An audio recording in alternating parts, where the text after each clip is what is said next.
Nah.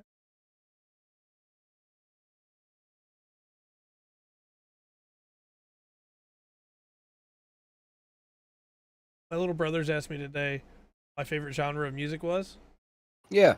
I said, probably rock, honestly. They're like, really? And I was like, yeah, I love rock. They're like, oh, I thought it would be classical music. Ah, you lame, Trey. I like classical music. I didn't think I was that uncool. Ah. I mean, my favorite song is "Don't Stop Me Now." Like, of course, rock is Queen. Yeah. Yeah. Yes. Rock gets a lot of stuff under the umbrella It's too. very true. Technically, "Disturbed Sound of Silence" that you and I were talking about the other day, that's Yeah, rock. yeah, yeah, Technically, yeah. That's right.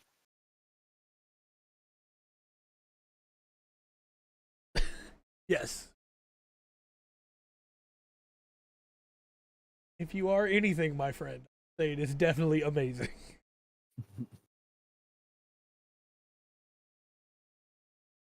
So, Hmm. oh, go ahead. We're gonna Oh, get there. you want to? Oh, you like to hit people with garbage cans.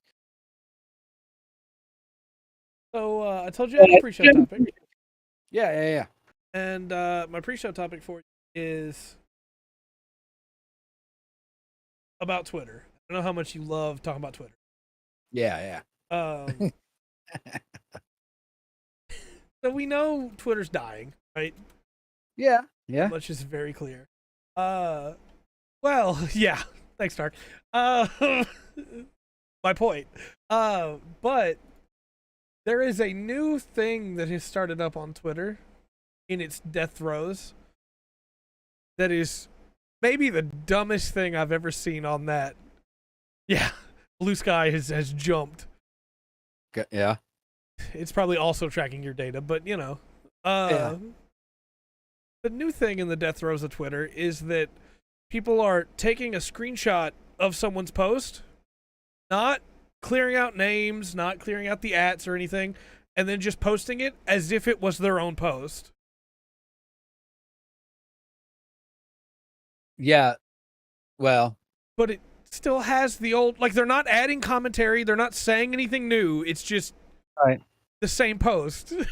Yeah. Yeah. No, I'm not surprised. They'll do it while they can. Like, what? What is so Threads is something? Is Threads is that's Facebook. okay? Yeah, Threads is Facebook, and then Blue Sky is another competitor, and Pancham, I think, is another one. Okay. Look, I can't keep up with all of them. I didn't try to join any of the other ones. When Twitter dies, you will find me on this YouTube. It's probably I gonna. had Facebook for a while, but I don't any longer. I don't. Yeah. It's a great I can't. place if you want to know how much your family members talk about you behind your back or publicly. With a B and a Mastodon. Mastodon died, didn't it? So yeah, a long time ago, man. God, Oh, there are. It's gonna be. You're not gonna have a place that has free speech and unproblematic. People are just right. they are. But Mastodon's a weird name. Yeah. Okay. Well, just when it goes right, there's a band Mastodon. You may have There's to another, move your mic a little closer, by the way. Your words keep getting cut off. there's another band, Mastodon, Yeah. and then there's this Mastodon. And I've heard a few things called Mastodon, but only one of them I know is like really got successful. Yeah. So, and you say that one's gone? I think it's dead. I can double check.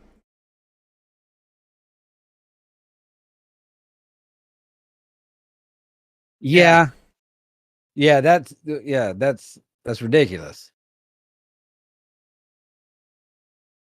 Well, apparently it's still up, but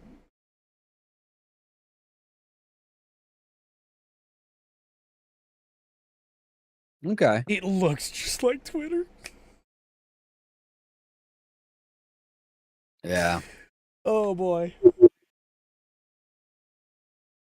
Yeah. Also, 4 posts in, and I've already hit both the political side and the scientific science is wrong, science is right argument. 4 posts in. Yeah. Oi. There's other stuff we can talk about. Right? We've been having this conversation as long as I've been alive, at least. Yeah.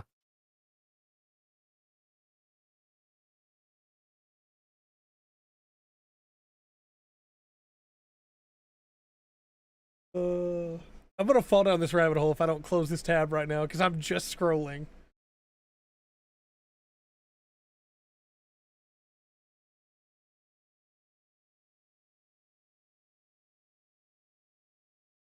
I'm social enough. I talk to the same 12 people every week. Yeah. Oh man. Uh, Scrolling. Scrolling. Yeah. what do you think? You ready to kick this thing off? Please. Let's do it. All right. The social media rabbit hole is not one I want to get down. I'm right there with you. Go down, but not that. Yes. I think I will be there in a moment. Hello and welcome to another exciting episode of the Full Spectrum Podcast. My name is Trey. I am Rungren. We got some stuff to talk about tonight. I'm excited. I think this is going to be a fun one. Well, I'll see what I can do about that. I'm a little nervous while I'm excited because the docket's a little light, but I think that's going to make it more fun because we get more time to just talk. Okay. Well. Yeah. Do we have a pop quiz tonight? That. Yes, we have a pop quiz. All right.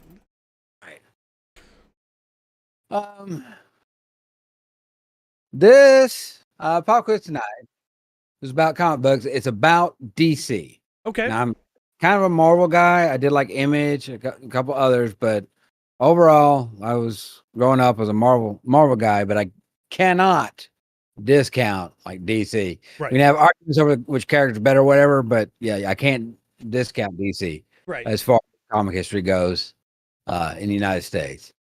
So, but it didn't start as DC Comics. Do you know what it started as? No, I do not. I'm gonna say. No, I want to guess at least. I don't want to go out without swinging, so I'm gonna guess. I thought there might be there's probably a couple you do know and a couple you don't of firms around that time. I would think, but I got my red pen. I know of one. I don't know if it died or if it changed its name, but Wondertainment. That's a very good guess. That was wrong. Very good guess, though. No, DC Comics started as National Allied Publications in 1934. Nap. Yes. Okay. Yes. And there's some twists and turns before it actually didn't just go to DC. It was something else kind of between there. One of the things. All right. So let's see how do I want to ask this? So what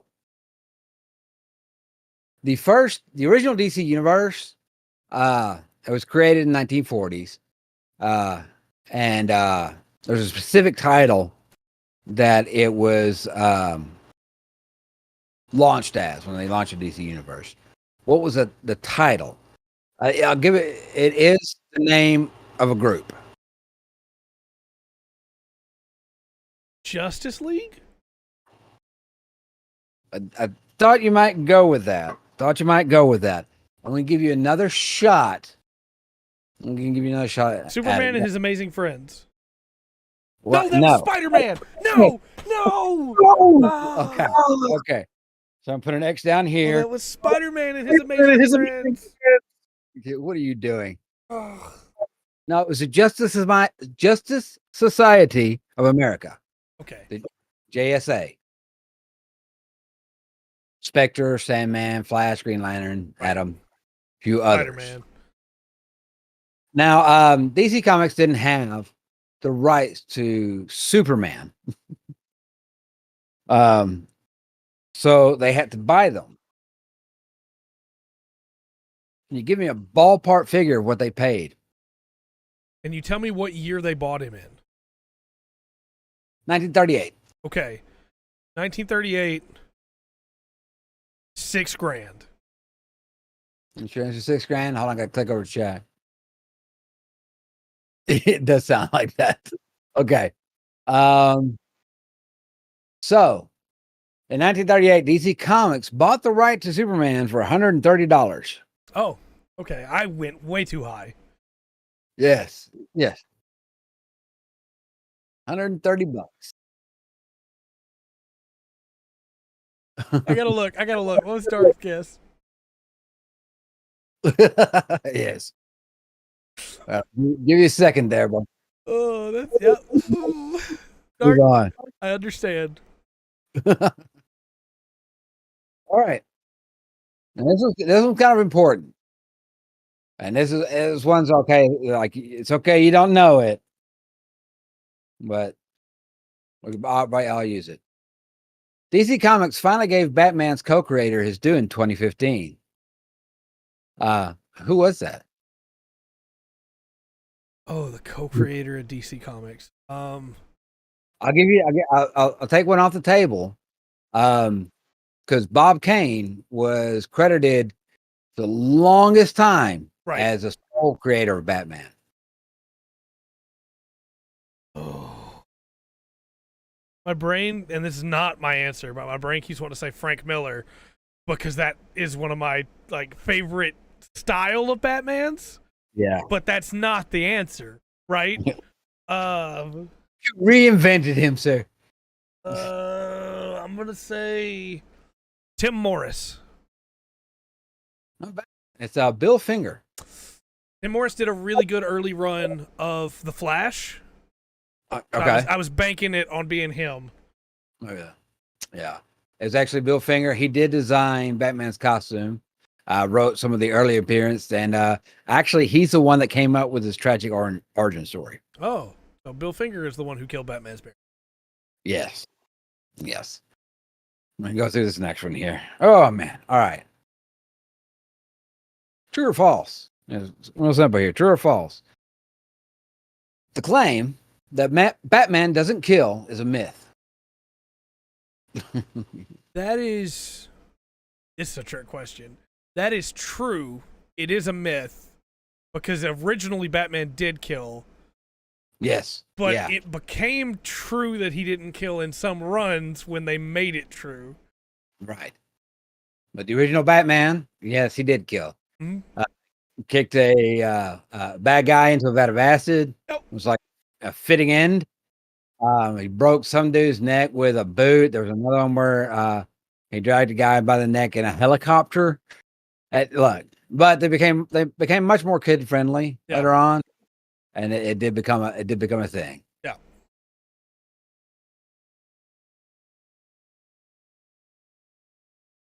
Yes, he did. He just doesn't use a gun. That's right. Except for that comic where he uses a shotgun. Or well, that's how he took out Doomsday. Yeah. One time. Okay. This is about Wonder Woman. This is going to be a little bit of history. So there was a storyline of Wonder Woman. Oh, well. Like that. All right, well. All right. So there's a run in Wonder Woman. Yeah. And to the storyline, and this is in the late 60s, her story kind of changed. She became she was an ordinary human. She was a working woman, and she worked at night as a spy. Mm-hmm. Normal working woman, and it was Diana Prince. It was all about her. Right.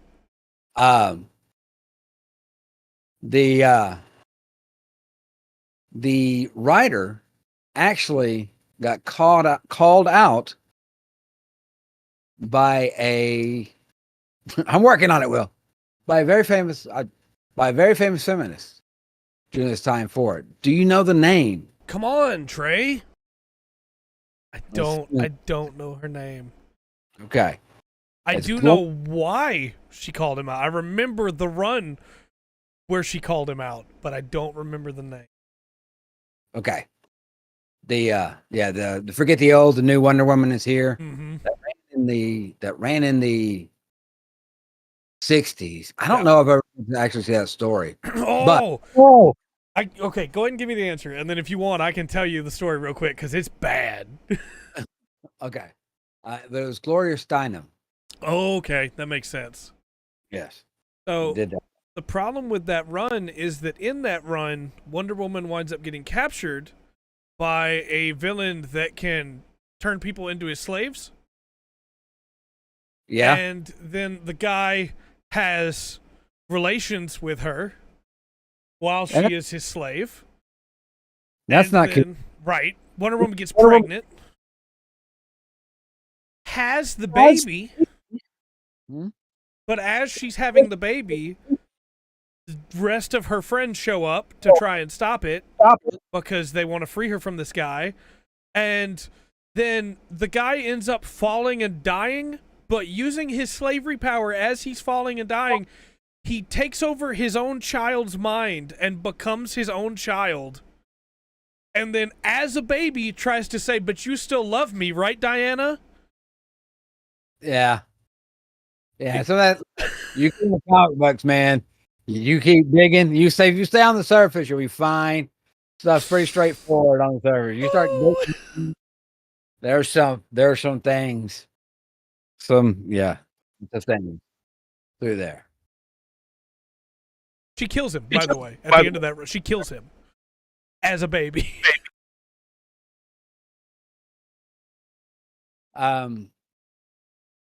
Okay. Yeah. Sorry, I didn't mean to take us down that dark path, but no, it's good. So in 1964, American pop artist Andy Warhol, and as one of those guys, if you may not know who he is, you may know who he is. You've probably seen something he's done somewhere. Hi, Faith. Hey, Faith, glad you're here. But he created a black and white movie. It was a campy fan film that combined Dracula with another character. And do you know who the other DC character is? Dracula with another. Yeah. I mean, I'm not looking at chat. I'm gonna guess. I have been looking at chat in between questions, but when you ask me a question, I look away. I'm going to say it's probably either Batman or Robin, and I'm going to guess Batman because the bat thing with vampires, right? Batman it is. Yeah. Batman it is. All right, I get to pick up my black pen now to check off the question. Nice to finally get a point. Also, hi, Waverly. My brain just remembered that you posted earlier, and I didn't want you to feel like care. It was a black and white movie called Batman Dracula. That was the name of it. Makes sense. It was considered an homage to the comics. He didn't get permission to create the film or to use Batman. He's an artist. He doesn't need permission. Jack Smith, he's an experimental figure. He played Batman and the vampire. You know, unfortunately, a complete print of the film has never been found. Yeah, I bet. Sounds like they're pretty consistent.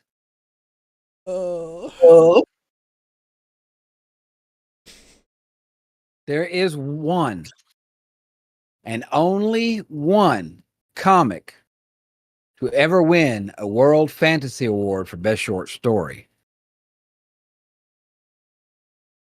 Any idea? If you get the comic correctly, 1,000 points. If you can get the run, or what the comic would be through, I'll give it to you. Don't think this is the right answer. It's the only one that comes to mind that they would give that to, and that's The Killing Joke.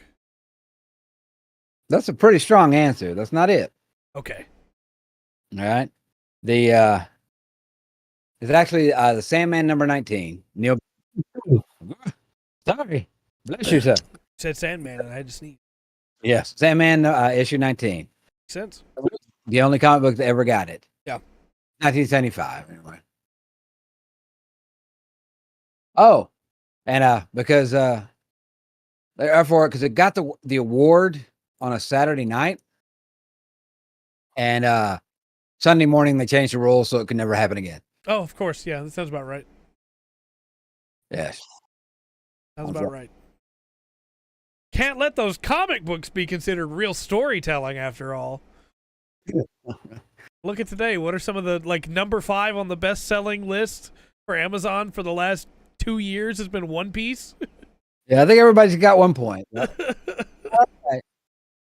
You either win or you learn with that. A specific font, specific style of lettering, a font, in DC Comics, like Dark Knight Returns and Watchmen, is inspired by that letter writing.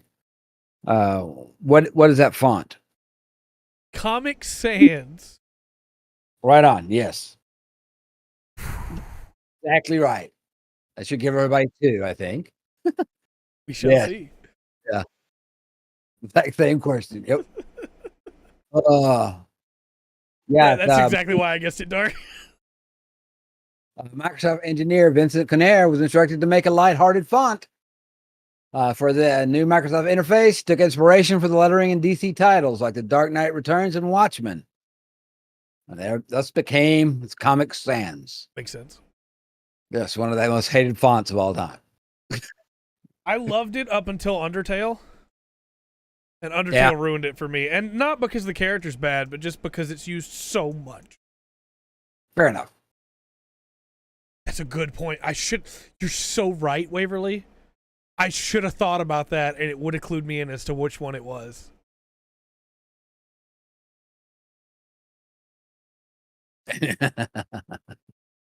Yeah. See, you don't know me. Yeah. So DC Comics have gone through in their history. They've gone through name changes. They've bought things. They've been bought. Who owns DC Comics now?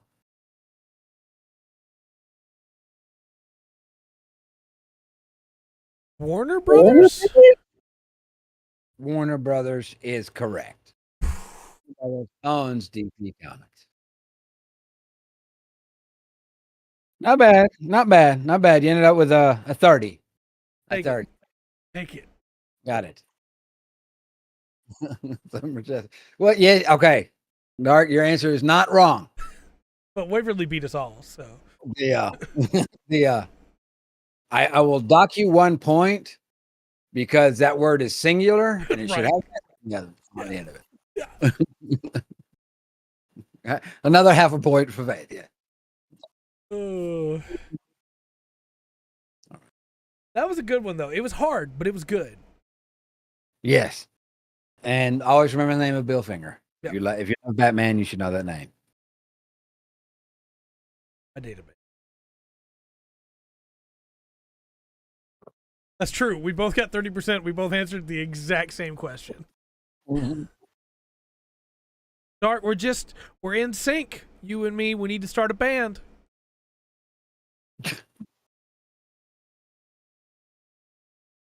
Yeah, all right. Your idea, that's fair. That's fair. Well, speaking of ideas, I've got this idea. Okay. That we should talk about Gundam. Okay. We will. Okay. I still think this series is pretty much trash. However, the last few episodes weren't bad. Right. If the first 20 episodes had been maybe 2 or 3 episodes, and then they got into this, I think it would have been a lot better series. Yeah, I agree. Because this one made the first 20 seem like even more dragged out. Right.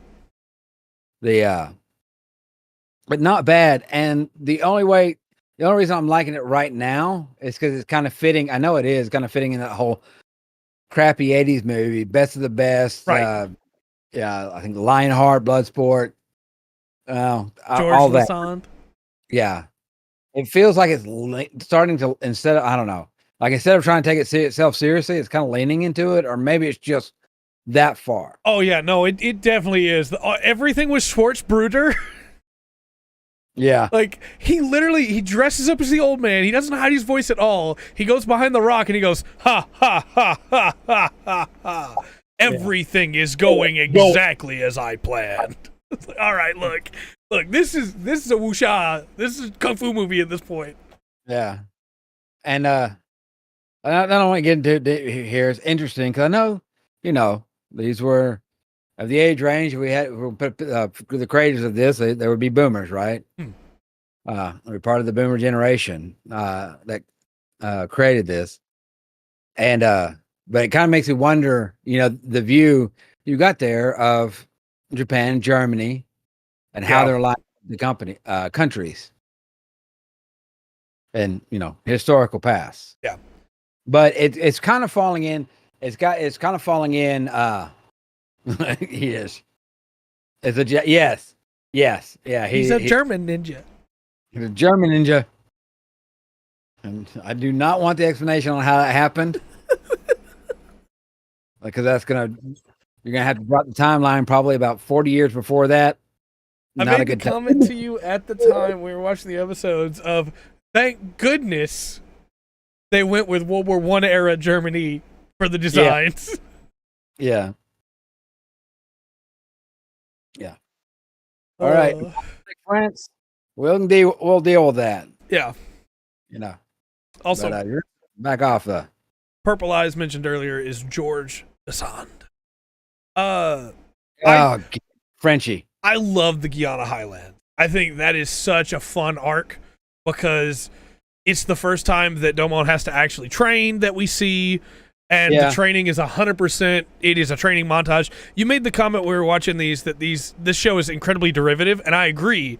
But it's also the only place where I can get all these ideas all at once. Yeah, and so I'm loving my time with it. This show is way too many episodes for it. Like I said, the first 4 episodes, of building up, they really kind of dragged that out, and everything. It's better now. Also, this is just not Gundam. Right. It doesn't need to be Gundam. It's not Gundam. To Dark's point that she keeps making about the way they pilot it, it's a super robot show, right? Like, it is the robots are powered by willpower. It is impossible piloting methods. It is 100% Getter Robo, Mazinger Z. It is super robots. Yeah, it's just not with Gundam on top. Yeah, Gundam and mysticism touch a bit, right? Like in my mind, right? Like the new type thing, or where something happens, you can't quite. There's not going to be anything in this realm we deal with that quite explains it, right? Yeah, let's go way off the deep end sometimes, but that's like something like that. But the whole mysticism, magic, and machinery together. Yeah, I think that really doesn't fit. Really doesn't fit the fit the Gundam world. No, to me. This 100% should have been a new Brave, which is another series that Sunrise owns. Gao Gaigar is my favorite anime of all time. Gao Gaigar is a super robot show. It's in the Brave series. This could have very easily just been Brave Fighter Neo Tournament or whatever, and it would have been fine. It would have 100% fit that genre. But as much as I love this isn't Gundam. This is a super robot show, It is. Not too bad. I like it. It's going along. It's going along. It's had its moments. And I have a feeling that's going to be some of the best ones. There's just little pockets in there. I still think that the designs are great. I'm sure they sold lots of toys. Yeah. Some of the mechs, and the Gundam suits. Gundam armors. They they look cool. They're cool designs. I think the other problem it has is that because it is trying to be Gundam, it is not digging into what super robot shows are able to do. Like, Get a Robo has one of the main characters crushed in the middle of a combination scene where they're trying to combine the robots because they're not in sync, and a character straight up dies. Mazinger Z has a full episode where Koji can't activate the Mazinger Z because he's grieving over the loss of his father. Like, they're not dipping into what super robots let you do when it's about willpower and everything, because it's also trying to be, well, it's still a Gundam, so I mean, it's still gonna operate on Gundam rules and it's still gonna be there, you know, like. Yeah. So it's kind of mixing both, and it's a good gateway anime into super robot series, but it's not a good gateway anime into Gundam, you know? No. Not at all. We haven't gotten to Neo Africa Dark. Don't spoil. I figured it'd come. And it is problematic in some ways. And there's ideas in you can't. That's not the kind. Yes, those things are there. Some of those things are definitely celebrated by those countries, but that's not the be all end all of that country. I agree. I did just want to point out that Dark said earlier that George is an American name. George is also a French name, though. King George was pretty big in France, and there was a King George in England. But I understand where you're coming from. The names don't make a ton of sense. Like Argol Golsky, that's not necessarily just a Russian name. That's just a name, right? Yeah. Argo is a name for people all across the world. And then to name the German, look, I know what's going on, but Schwarzbruder, come on, come on. Yeah, it's got. I got need some stuff in it. It needs. Should have went deeper in some parts, and other parts it just didn't need. Ibity Crockett as a name reminds me of that basketball or baseball game where they needed to make American names for it, but they didn't know any Americans to ask American names. So you have like Robert Schmurfin and Dig Budnut. It's like, what? Yeah. Yeah. No, it's it's Budnut. Yeah. Something straight like that. These are American sounding names. I will pull it up if I have to real quick. And it's not even I have to, I want to. Yeah. No, that's quite a list in that game. Oh, here it is. Okay, you ready? Sure, go for it. Sleeve McDykel. Odson Sweemy. Daryl Archideld. Okay. Anatoly Smorin. Ray McScriff. Oh, yeah. Glenn Allen Mixon. I'll just give you 4 more because there's like 30 of these. Bobson Dugnut. Dean Westry is probably the most actually like a real name on here. Dwight Rorchigal, but it's DWIGT. Rorchigal, so it's Dwiggett Rorchigal.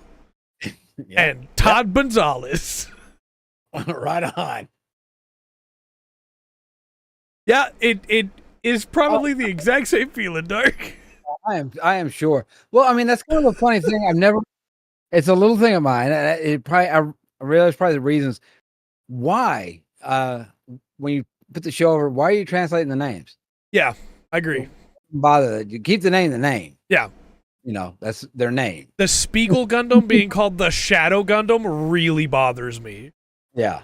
Like, that's just, why? You can't use a German word? Is that the problem here? Yeah. Yeah. And look, Dark Gundam's fine, but Devil Gundam's way better.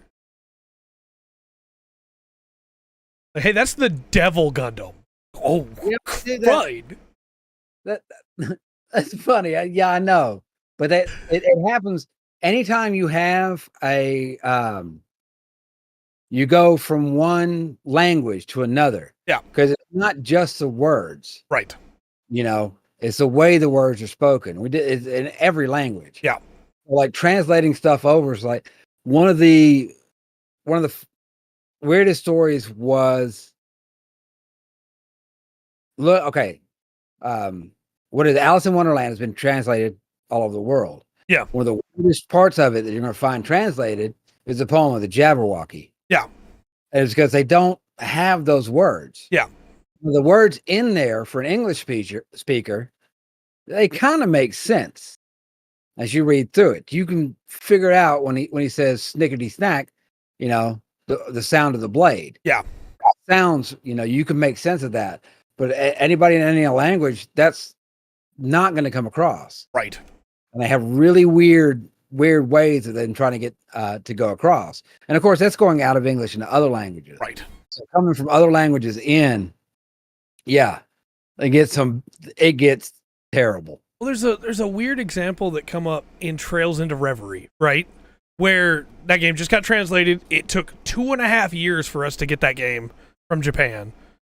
Partly because of some really weird translation things. There's a character that is constantly making a joke of everything that she says. And she has an attack called Sword Maiden in the original version, which is supposed to be making fun of the Sword Maiden, who is a person with a title, but it still just said Sword Maiden because they use a different region of Japanese to make it where it's making fun of the name, right? Yeah. So when they translated it, they had to choose between either translating it still as Sword Maiden and having the VO be Sword Maiden. Yeah. Or to translate it to something else, because there's another character who has an attack called Lance Maiden that's not making fun of it. And so they chose to change it to Beauteous Blade. And people are mad because they changed the name of the attack. And it's like, look, I get it, but what option do they have there? Right? I mean, I agree. It doesn't sound great. Sword Maiden doesn't sound like a great name for an attack either, though, to be honest. Like, just call it Shining Finger. You're good. Oh.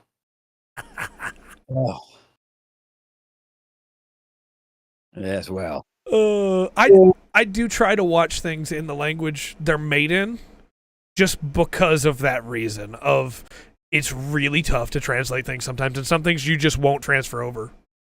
Yeah. Yeah. It won't. I agree with you, but the point's supposed to be that she's making a dumb name on purpose. I just think they could have then called it like Blade of the Maiden or something, and it would have maybe, been more obvious. Who knows? I don't know. Guys, there's a bunch of languages out there, all right? Yeah. Every individual person sees the world differently. We have a hard enough time. Let's call it Shining Finger Sword. Yeah. I don't think they would have done that, but I mean, you know what? If I ever get to talk to somebody in IS America, I'll ask them about it, Dark. And look, I would be terrified. I'm not gonna lie. Oh, every once in a while you break me. That one got me. That was a combo between the two of you. She set it up and you slam dunked it. Oh, that one gave me a headache. Let's move into weeks. Wait, what? How's your week been? Oh, ruined. Now. No, it's not too bad. Not too bad.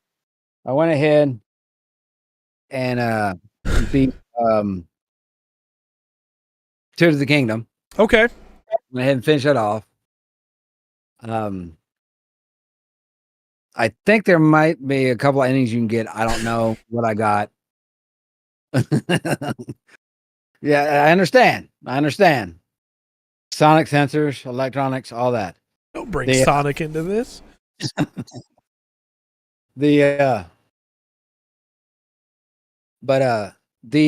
wasn't set up well, and I did a lot of stuff on there. Found all the shrines, all the light roots, and all that. Yeah. Got through all that, which was cool. The I didn't do everything. I'm never gonna 100% that game. Right. Ever do that. But I got set up, got the soldier armors up way up to get the thing. The Ganon fight was a little bit of a disappointment. Yeah. Let me put spoiler Lubu up, even though we all knew who we'd be fighting, just to be safe. Okay. Okay.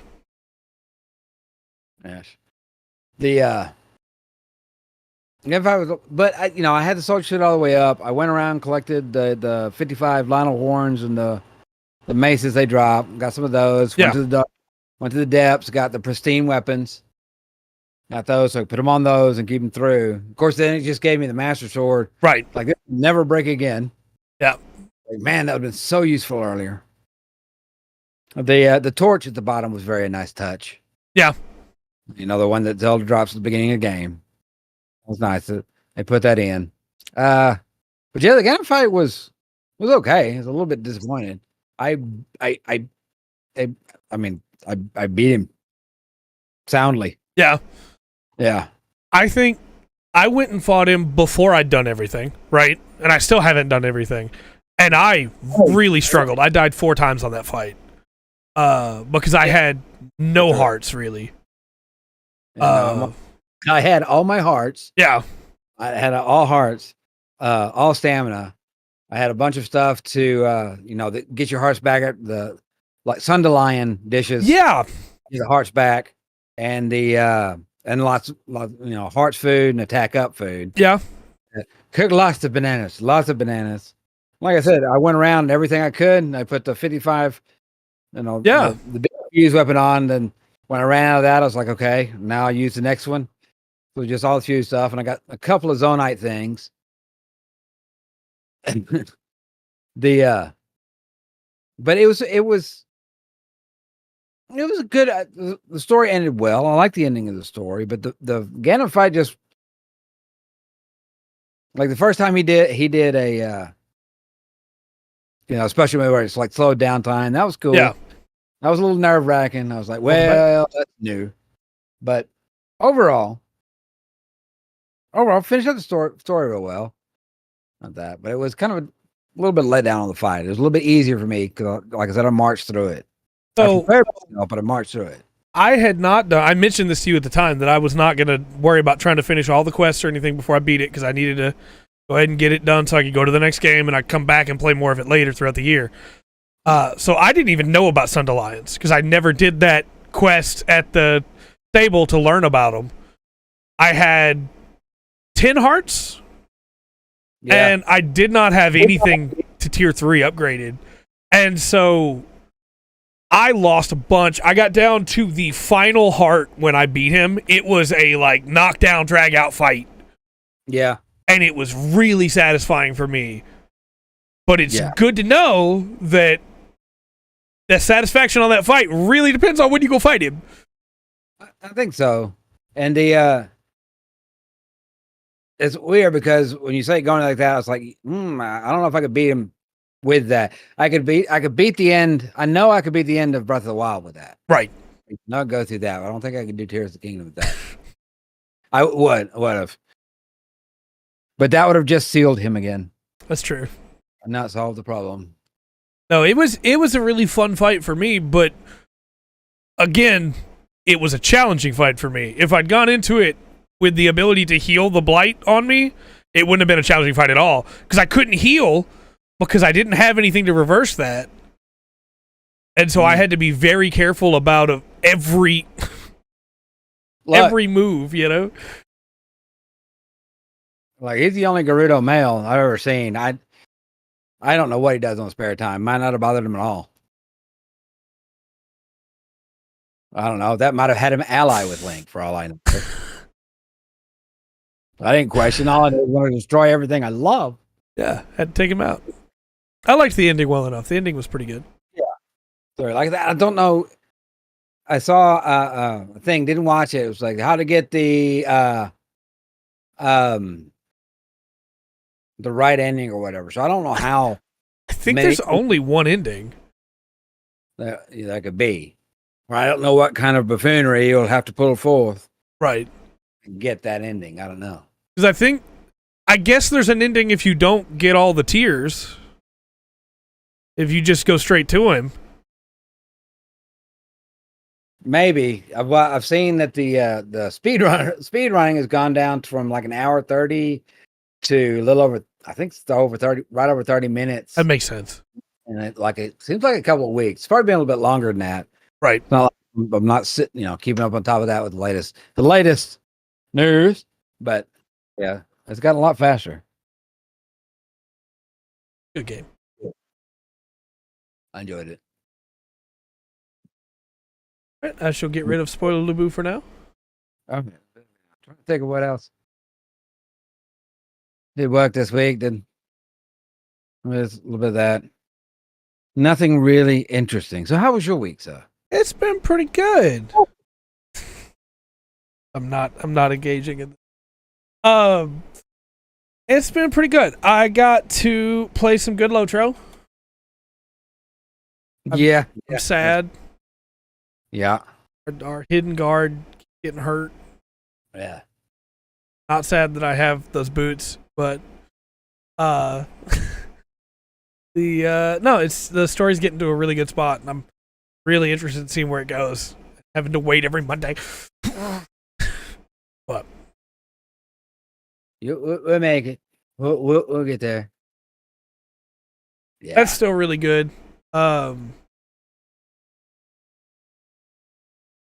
Then goodness. I've still been playing FF16. Yeah. That game's real good. I've run into the biggest problem I have with the game now, which is that it's too easy for me. And there's no options to make it harder.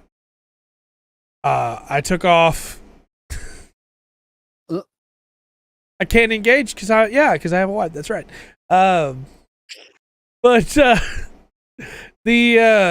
I could Fire Emblem engage. No, I go through many fights now without ever getting touched by an enemy. And that's not me being like, oh, look at me, big boy action game player over here. But like, when I compare this difficulty-wise to Devil May Cry or Bayonetta or Nier Automata, they're not in the same league, right? The game's really fun. It's really flashy. I like the combat a lot, but it doesn't have the depth those games have. The opposite of that is it makes it a lot more accessible. A lot more people can play it that can't play those games. Those games should probably start adding some accessibility features that let other people play them,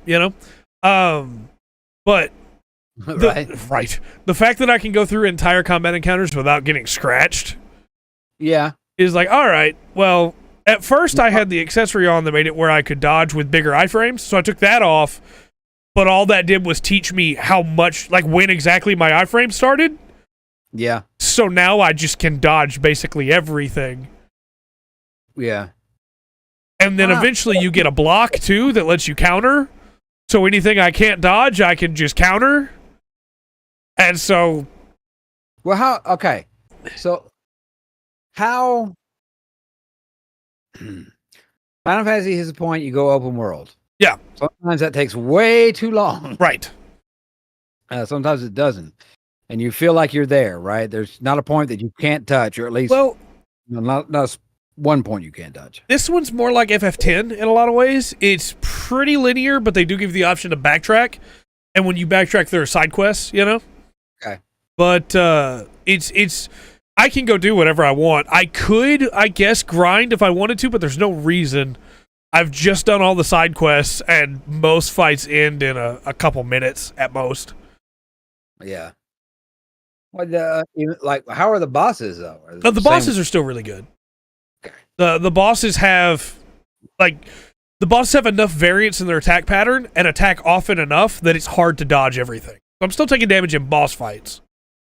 Gotcha. The boss fights still feel like a good challenge, but to Dark's point of that's what happens in all action games, not for me. Maybe I'm just bad at Devil May Cry, but in Devil May Cry, I get into a swing where I'm like, yeah, I'm doing great. Everything's going good. They introduce a new enemy. I'm like, all right, well, for the next 16 fights, I'm going to get destroyed while I try to learn this thing's patterns.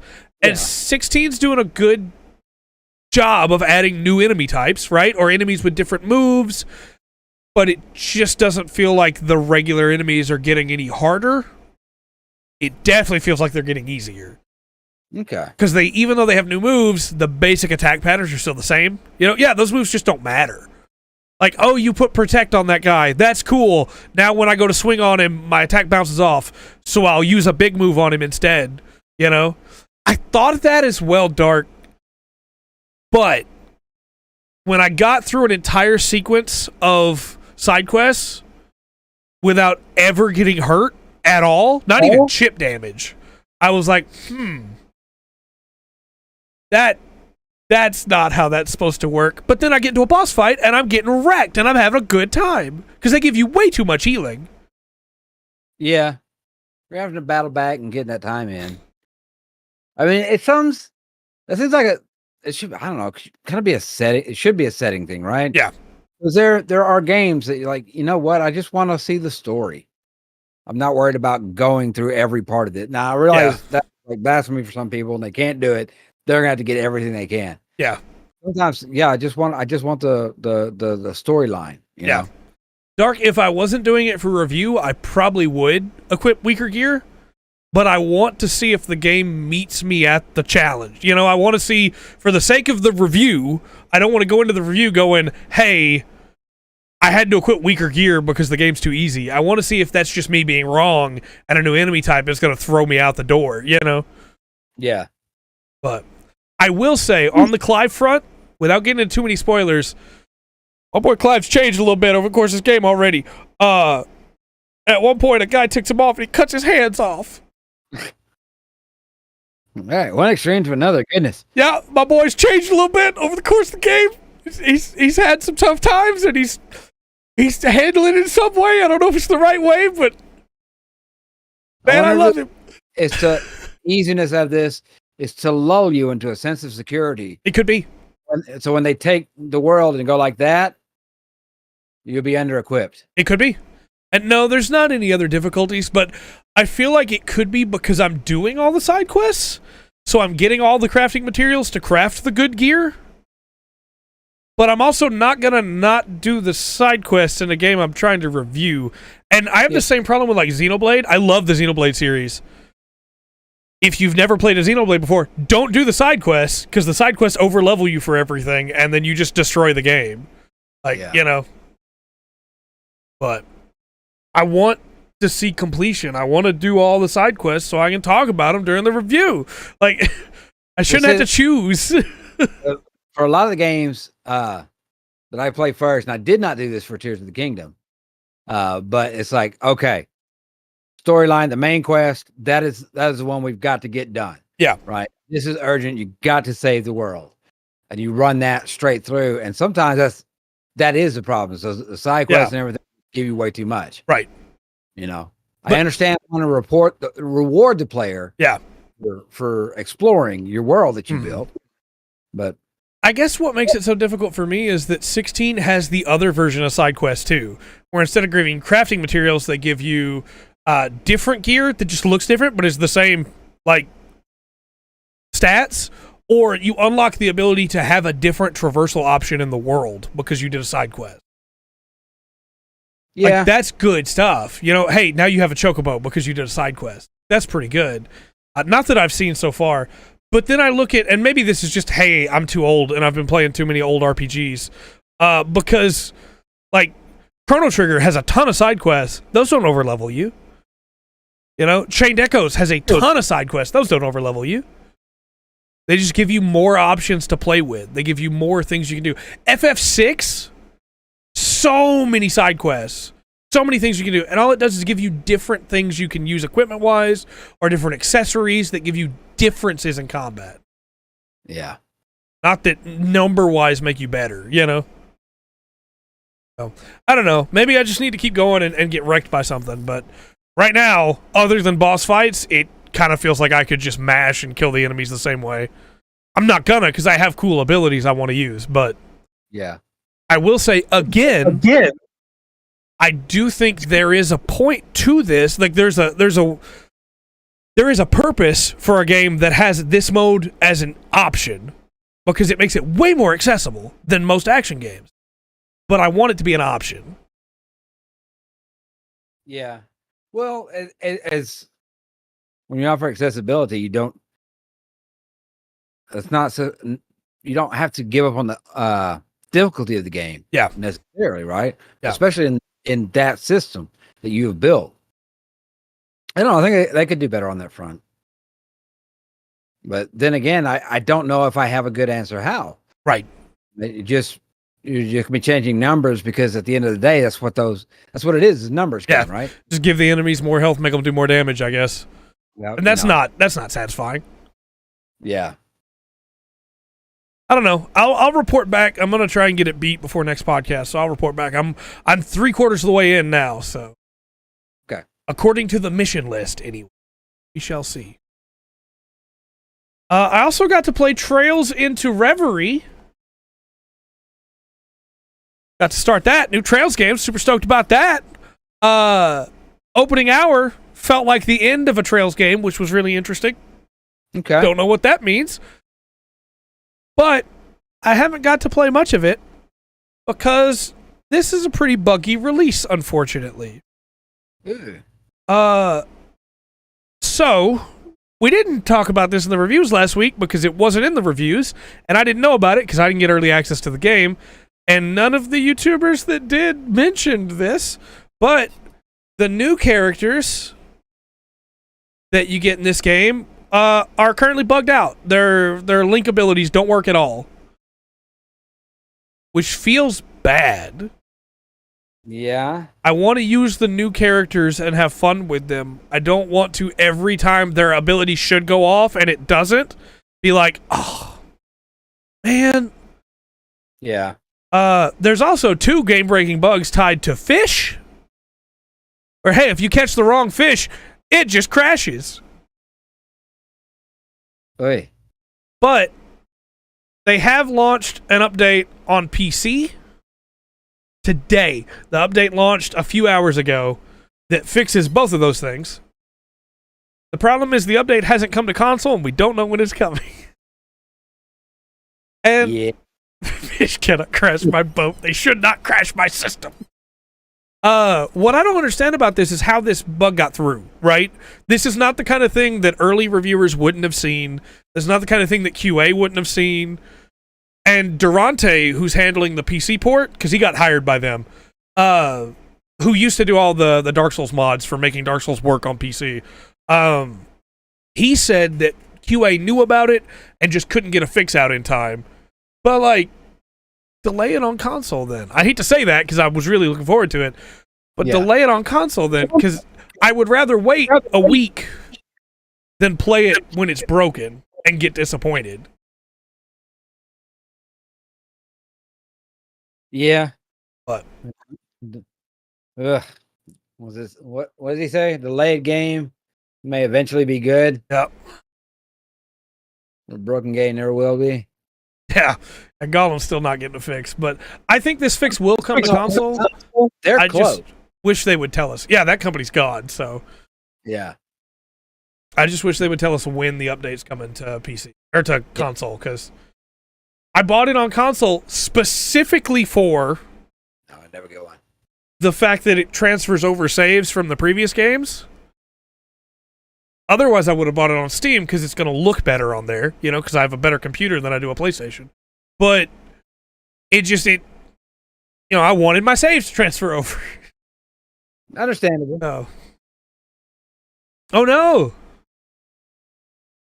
No, I do not. I still want my PC, thanks. And as far as I know, you want me to have my PC so I can play SD Gundam Battle Lines with you?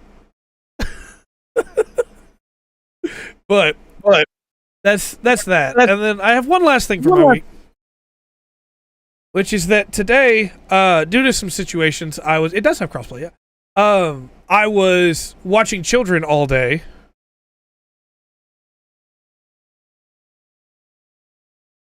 So I painted for 8 hours. So you weren't watching the children. Right. I didn't finish any of them, unfortunately, because of how many there are, but I did assembly line painting and got 5 colors done across 32 minis. So what does that leave you? That leaves me with 3 colors each. Okay. That is a third of my Blood Angels that are almost unpainted. Nice. But I'm really happy with how they turned out. Honestly, they're looking really good. I can definitely tell the right phrase, the increase in skill, I guess, in my painting from where I was. Yeah. Right on. But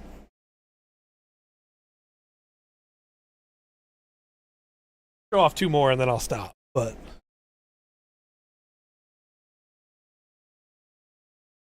I really like the darker red on the capes. I think that makes them really pop, you know?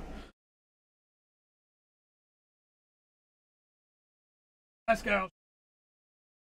The chaplain with his skull armor.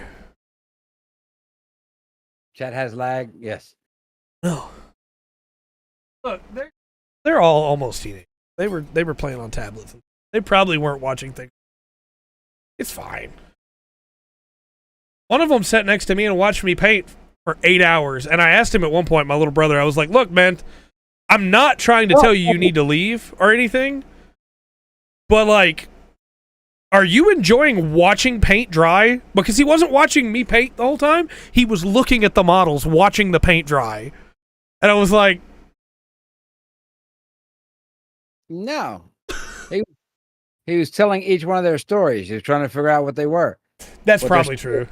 Their backstory was. I forgot what it was like to be a child and have an imagination. That world coming to life. Yeah, that's true. No, I've really, honestly, like, having 8 hours to just block out and paint felt great. I won't get that again for months. But fair enough. That felt great. So, also, thank you, Faye. I also think that. And thank you, Dark, for telling me that.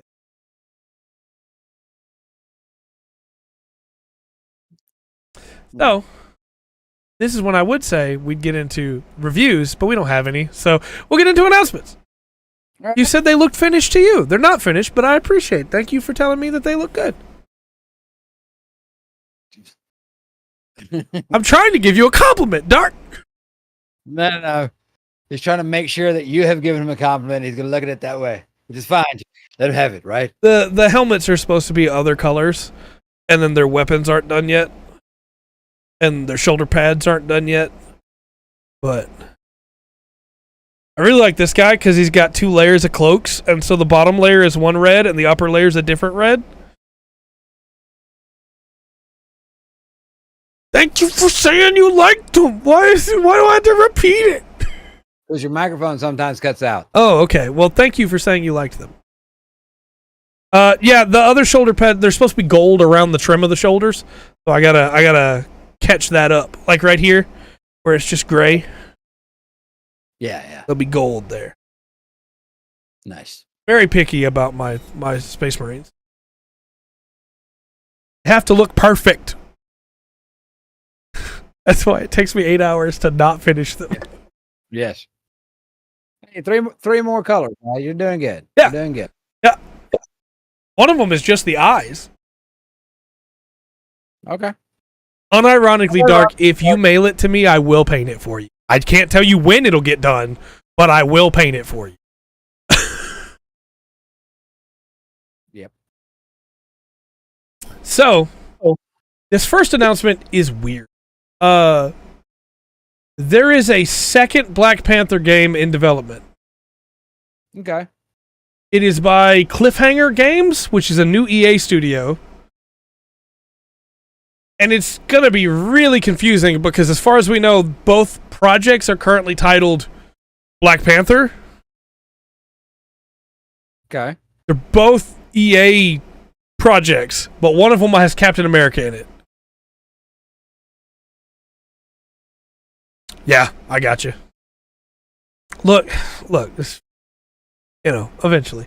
The sun's still coming up. There's still time.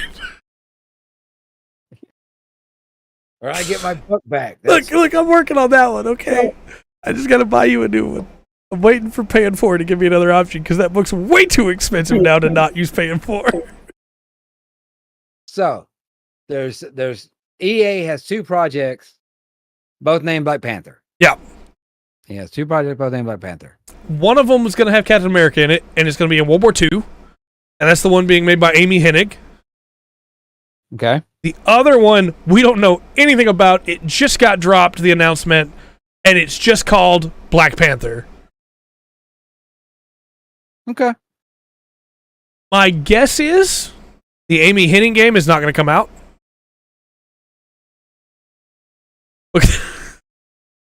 Because Amy Hennig hasn't been able to put out a game since Uncharted 3. And that's not me trying to be like, look, Amy Hennig's bad. It's just she apparently is cursed. And every game she gets on since Uncharted 3 does not ever come out. Oh. For all I know, she's a great developer. But I don't think it's going to happen. I could be wrong. We'll see. But yeah. I just thought it was really interesting that yeah, maybe. I just thought it was really interesting that they just have 2 projects titled Black Panther now with no real information about either one. One of them might be a Lego tie-in. Who knows? It could be. The other one. I don't know. I get like or the Uncanny X-Men, and Black Panther was such a cool character. Yeah.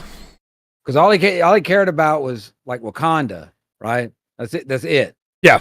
He showed up with, next one he showed up was like, all right, crap's got serious now.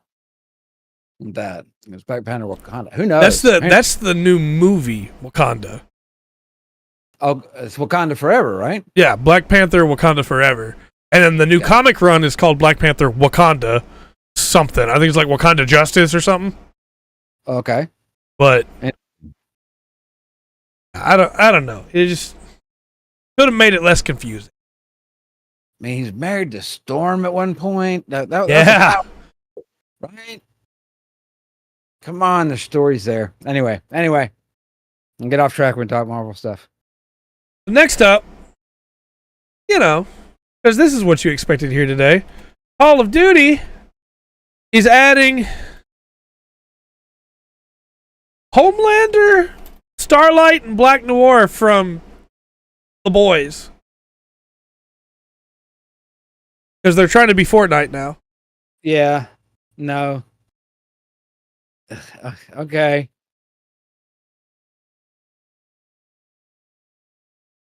That's ridiculous, but okay. Yeah. The big pushback from the community, I guess the boys community, I don't know, is why is Billy Butcher not an option? And the rumor going around right now is that Butcher's VA, his actor, didn't want to be in Call of Duty, so they're not putting him in there. Fair enough. We're gonna get to that, Dark. Good call, Mr. Urban. These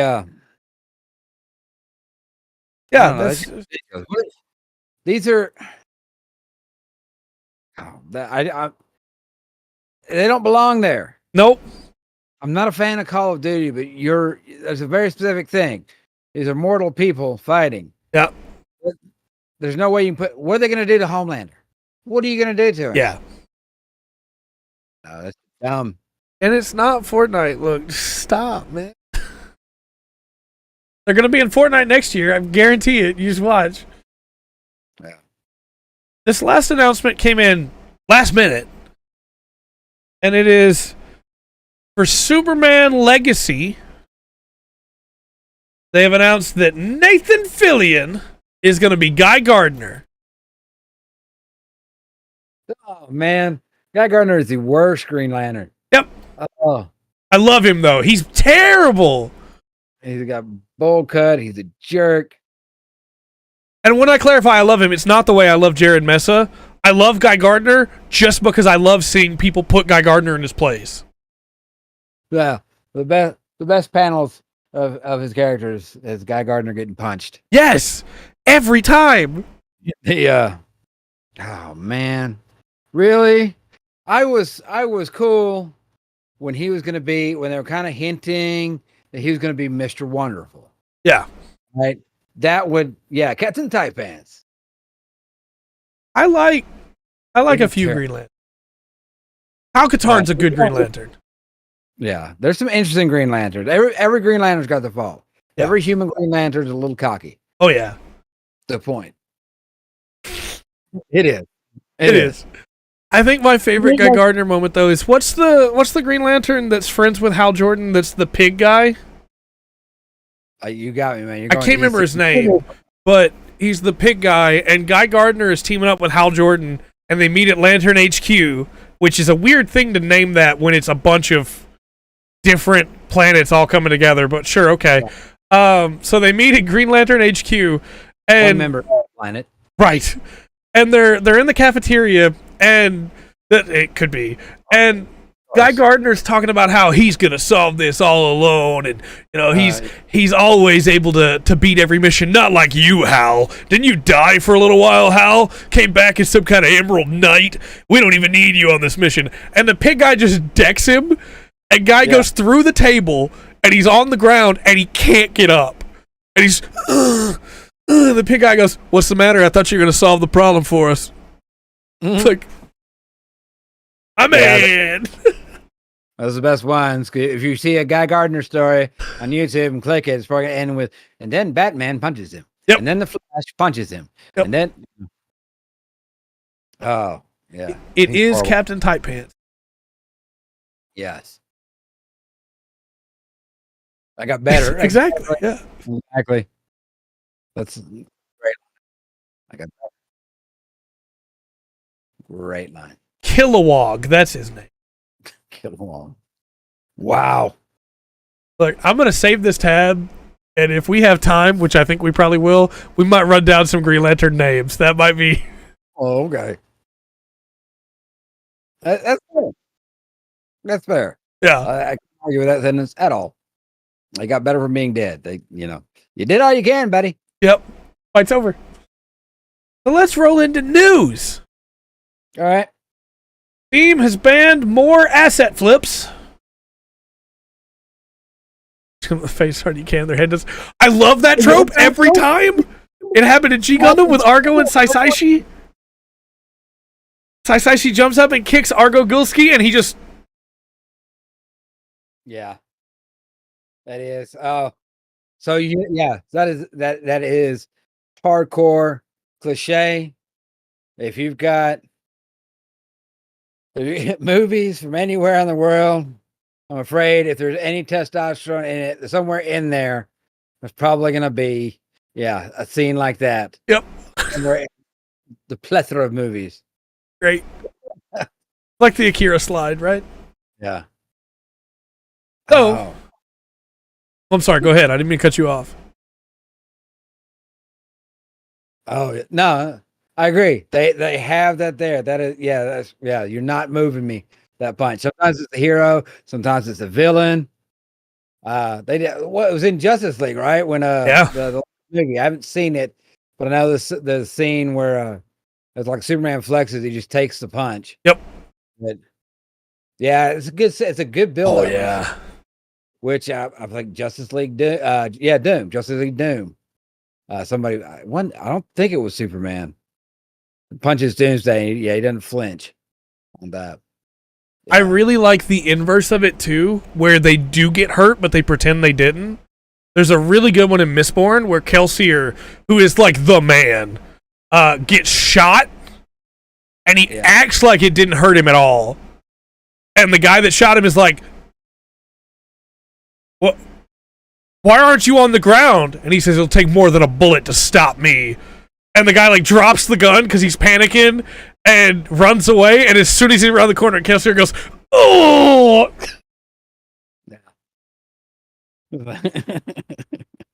Yes. Yeah. So anyway, Steve Manwave. About 4 years ago, Steam banned a bunch of asset flips. Okay. And it's been, like I said, about 4 years, but they just came through and banned like 3,000 more. And so for anybody who doesn't know, an asset flip is when devs buy assets on the Unreal Engine store, And then instead of making anything of their own, they just put those assets on the store and call it a game. Okay. Yeah, for sure, Dark. For sure. So I have a short list of some of the games that got banned. And these are games like Sharpshooter, Special Training Camp, Abstacle, Explore the Forest, Kill, Rocket Mouse, Eat Beans, Math Game, Save/Kill Them All, Chinese Mother-in-Law, No, Dark, because that would take some effort. Park Walk, and Old Quarry. Okay. So, you know. That's a surprise, though. Yeah, I mean, you could take...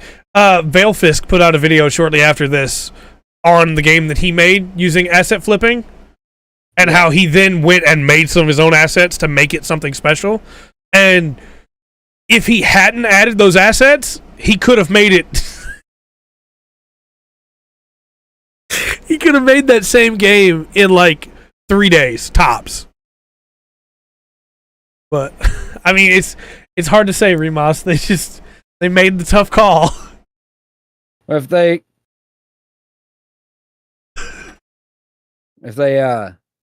if you do something with it, it's a lot different.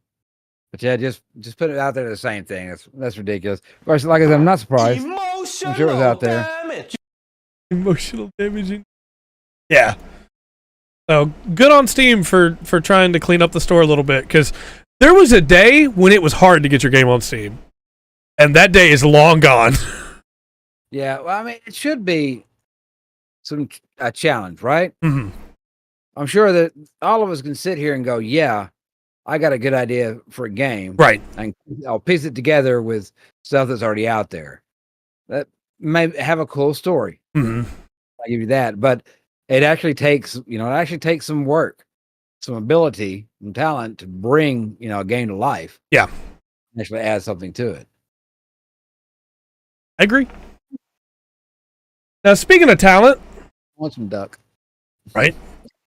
Let's talk about Rainbow Six Siege, a game that, even though I don't play personally, the devs that work on it, pretty talented. They put a lot of work into those. There's the Kira cry for Chinese mother-in-law getting banned. They put a lot of talent in making their game, right? Yeah. That's true, Dark. However, very recently, there was a cheater. And I say recently, it was a little while back, that did some really crazy stuff.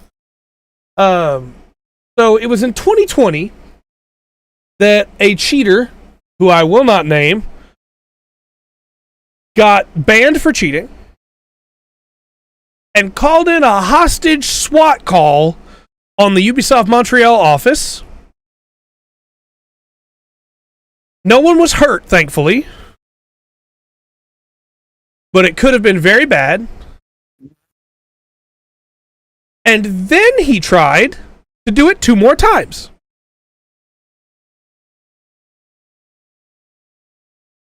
Now, when he was being charged this last week, he was asked by the press, would you like to say anything about your sentencing, which we're going to get into the sentence in a second, because, it's not, probably should be, but his response was, hey, can you please unban me? I have over $1,500 in your game.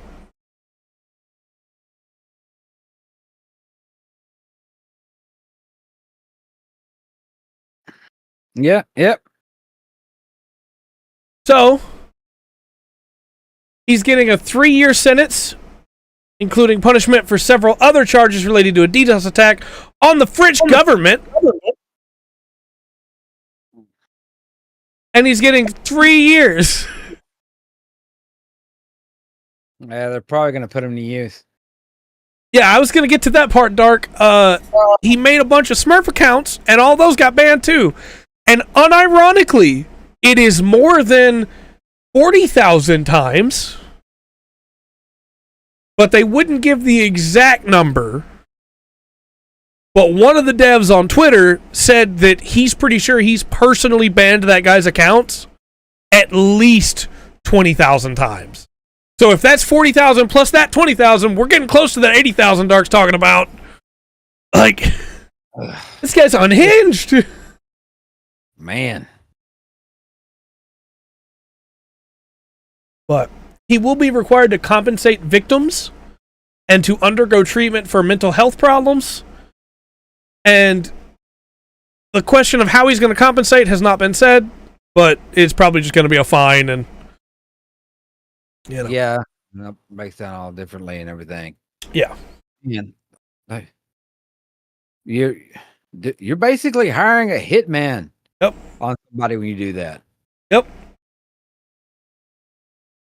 A reluctant, maybe in some cases, a reluctant hitman, right? Whatever. Yeah. But doesn't matter though, because they don't know what they're getting into. It's. Yeah, I think he'll end up breaking the what his parole demands of him. Oh, maybe probably. So. Maybe so. Especially with France, specifically with Macron saying that games are the cause of all their problems. You'd think it'd be a bigger sentence with that going on, but, you know. Did you see, I didn't put this in the news because I forgot, did you see that Terada, the guy that makes, completely left my mind, Tekken, the guy that makes Tekken responded to that statement and said, that is a coward's way of looking at things. Games do not make problems. Problems make problems. It's like, all right, Terada, you go, man. Yeah. Yeah. Look, I dig video games, man. There's lots of stuff in this world that we can talk about trying to let's get this food thing worked out. Yeah. Get everybody to bed. A little bit more important. Yeah. And this. Also true. So this next one, I sandwiched it because I know that people don't like getting bad news all the time. And they want to end on a high note from my news segment before we throw it to you. And either get a heartwarming story or terrible tragedy. But the Video Game History Foundation did a study that shows that 87% of all games that have released in the West are no longer legally playable. Okay, you're going to have to go over that one more time. Okay, so 87% of classic video games released in the U.S. are no longer legally playable. Under, like under Japanese law? No, just under, you can't play them on current consoles. You can't, they're not backwards compatible. Yeah. You just cannot play them unless you still happen to own the hardware. Right. That's a lot of games. Okay, yeah, if you're counting every game, I guess. Some stinkers out there. Specifically, 13% of video game history is being represented in the current marketplace. Yeah, it's going to be what was popular at the time. Yeah. I mean, that's, you know. And there's stuff, I'm sure, I think from a kid, I was like, yeah, and that stuff was everywhere. Like, no, you're one of the few that liked it, so. Right. And this is just what we've been talking about for a while already, right? Like that video game preservation is very important. But there's been some pretty heavy pushback against that, right? So the Video Game History Foundation took it upon themselves to do, they've never done a study in all the years they've been running, that's what I wanted to say. In all those years, they've never done a study on it because I guess they didn't think it needed to be said. I didn't think it needed to be said. I thought it was pretty clear that you probably should be able to access your stuff still. But yeah, they've done this study to prove that emulation is not just piracy. It can also be a great tool for preserving video games. Yeah, it can. Some of it, if change the. It won't make. This would be an argument, but I guess because it's a new thing, it doesn't fall under like maybe the way it falls under copyright or something. I don't know. Yeah. If that has anything to do with it, but yeah, there's a lot of. You said 87%. Mm. That's quite a bit. quite a bit. Of course, I mean, probably overthinking it. I was kind of wondering what they're all counting in that. Did that go? Let me see if I can pull up a list here of like what consoles are counted. But they're talking about anything that was released in the U.S. in the time frame of 1960 to 2009. Oh, okay. Yeah, I mean, I'm right there with you, Dark. Once you can't get it anymore, it shouldn't be, Yeah, YouTube's buffer gets longer as the podcast goes on, Remus. I don't know why. I wish it didn't. I wish we could fix that. For instance, they reference in here that imagine if the only way to watch Titanic was to find a used VHS tape and find a VCR so you could watch it, Yeah. But instead, the Library of Congress has it digitized where you can watch it there. Why are we not doing that with video games, too? Right. Yeah. On the back end of this, at some point in this discussion, you have to run into the fact that, money is back there as well. Yeah. And it's probably starting off a bunch of these arguments. I don't know. Would anybody really care? If Nintendo does. Well, right. I don't know, man. Like, it feels like you should have some access to them. Yeah. You have access to, so much literature. Mm-hmm. For it. Sometimes you have to pay with it. Sometimes you don't. There's a lot of it there. Movies, there's, and we've lost a lot of those. It just seems like it should fall into a category because I can't think of anything as far as getting hardware in the hands of the consumer. Right. The updates among like consoles, and I'm going back to the television, the old one, all the way through. That's been one of the biggest driving factors. Yeah. The reason why a lot of the public know or have an idea about, a chip is because of gaming systems. Yeah. And the games they played on, they fell in love with. It's definitely its own history. And it's been going on, like you said, from the 1960s is what they're counting on. You're looking at 60 years of history there. Well, and Tetris is about to become a major motion picture. Like, this is, unironically, this is a full library of media that needs to be preserved. But if I said today, hey, I own Fire Emblem Path of Radiance for the GameCube, I don't want to, maybe I didn't own it, right? That's $6,000 on eBay for a copy of that because it got a very limited print to begin with. I go to emulate it, and then I get in trouble, even though I own it, because I don't have a TV that I can hook a GameCube up to right now. So I'm expected to go out of my way to go buy another television to play a game that may not even run anymore. You've had one in your life. You shouldn't have got rid of it. I guess so, yeah. When I could just emulate it on my PC and be fine, Right. So that was a pretty good step forward and enhancement on that end. That didn't last long. But yeah, I'm right there with you, Remus. I still have my copy of Dynasty Warriors Gundam 2, and if I want to record footage with it, I have to use a HDCP breaker, because that was a thing on old consoles. Run it through a Pebble to be able to get it to a USB, to be able to run that into the computer and hope it will read it. Yeah. Or I could just emulate it and record it right there. Yeah. Oh. In somewhat better news, I guess. I mean, it's by some ways to look at it, it's better news. Minecraft. Everybody loves Minecraft, right?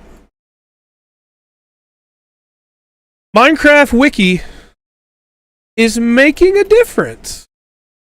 So, for anybody who remembers, Fandom bought out Wikia a while back. Okay. And when they did, they completely removed a bunch of modding tools. They removed a bunch of options, a bunch of search stuff. They made Wikia terrible, right? Nobody cared. Fandom did not care when some of the big wikis left. Zelda Wiki went and made their own website, right? Fandom didn't care. But Minecraft Wiki has put their foot down and said, hey, we don't like these new changes. We've tried to put up with it. We can't. If you don't change it, we're going to go make our own website. And Fandom's going, that Minecraft Wiki is like a third of our hits every week. So right now they're in talks. But they are. And of all the people, I didn't think Minecraft Wiki was going to wind up being the hero that might be able to help out wikis, but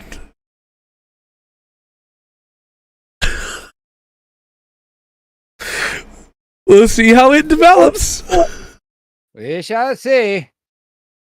But I thought that was really interesting that Minecraft Wiki was like, look, no, we're not doing this. Well, welcome here on Twitch. Glad to have you over here, Rima. Glad you made the switch. Information doesn't belong to fandom, so yeah, information, yeah, 100%. If they don't meet their demands, they can just leave. Yeah. Yes. They have leverage to make a difference, and so they are going to. Yeah. I wish the YouTube buffer wasn't so bad, but we've tried a bunch of stuff to fix it, and nothing does. It's probably a restream thing. That's what we basically decided it has to be. But either that or it's a YouTube thing. But yeah. Yes. Detectives that we are, who inherited. We got two options. Somebody call Columbo. So next up. Yeah, they do. They forget they don't own any of that stuff.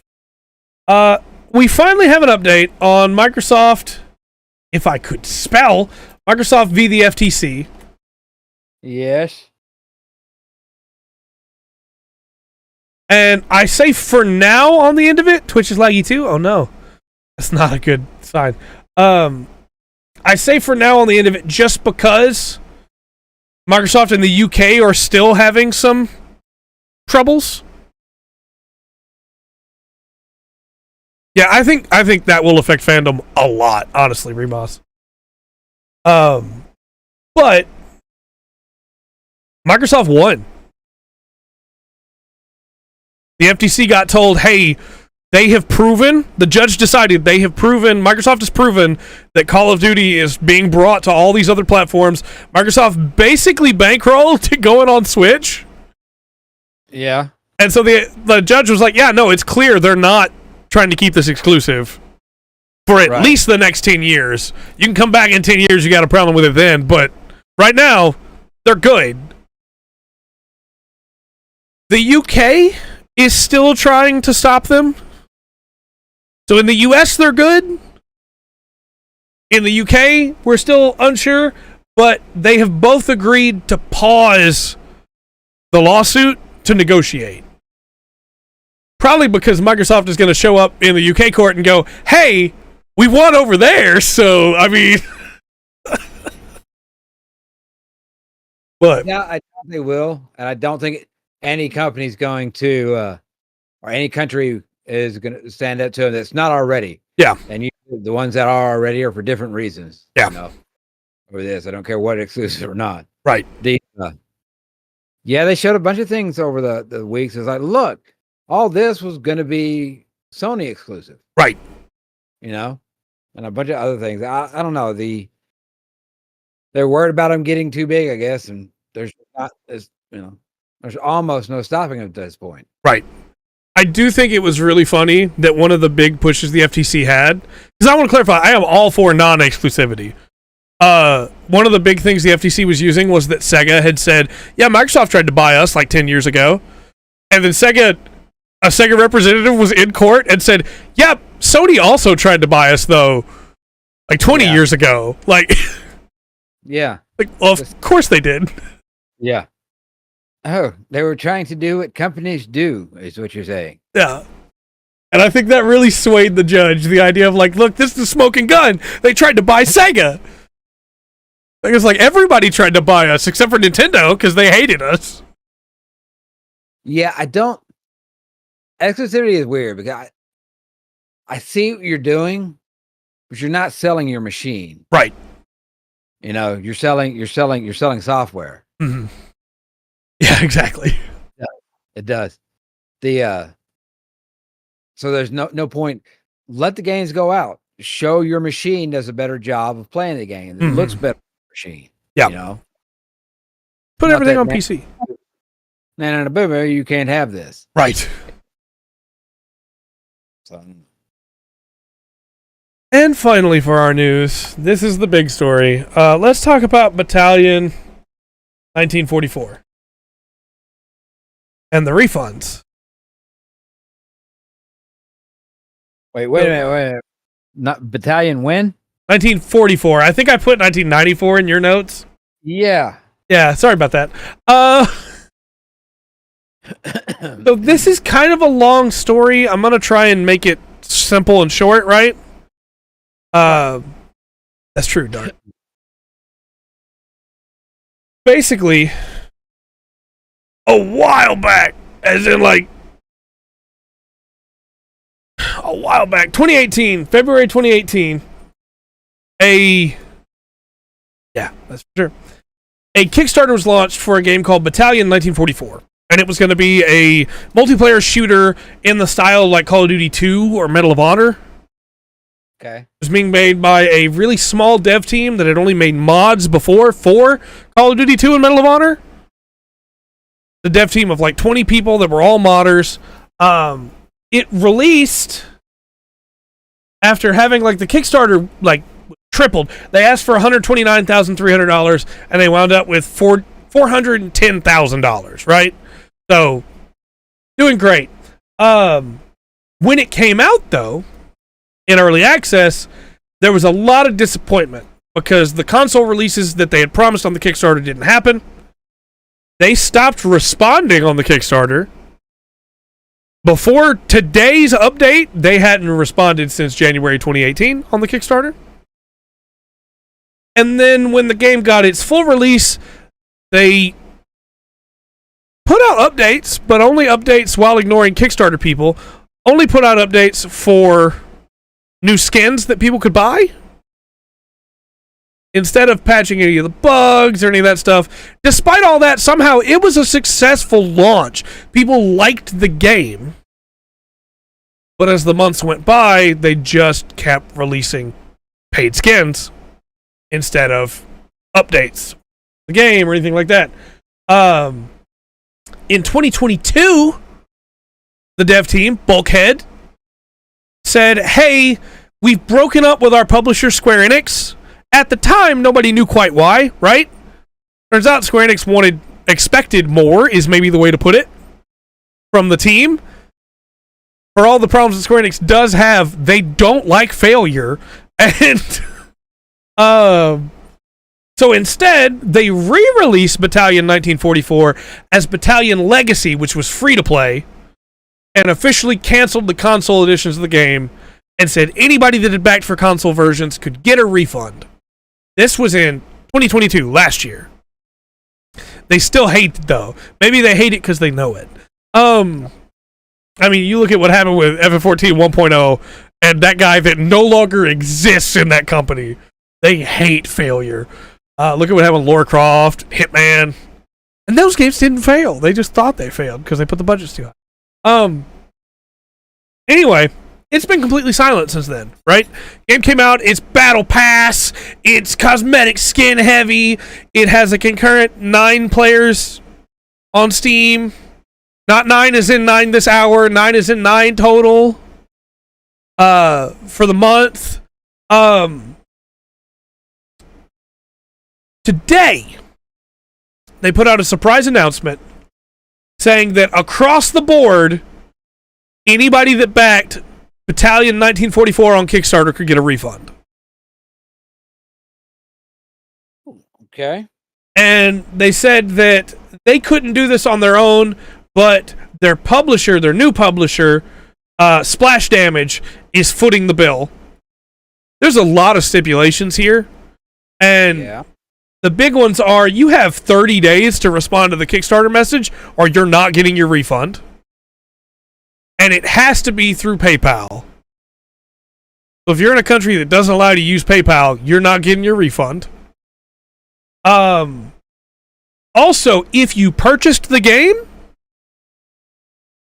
but didn't back it on Kickstarter, if you just bought the game that is no longer available to play, 1944, you just don't get your money back. And Battalion Legacy is shutting down.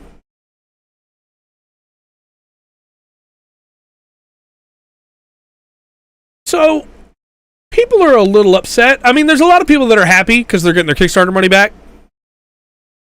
And they're happy because they look at this and go, well, this is a good thing to do, right? There's a lot of really weird stuff about this.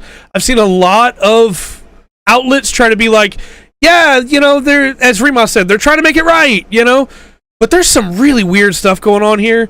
The biggest one being that they've been making a game since 2018 that was supposed to be like the next big game. And it seems like they pulled everybody off Battalion to work on that game.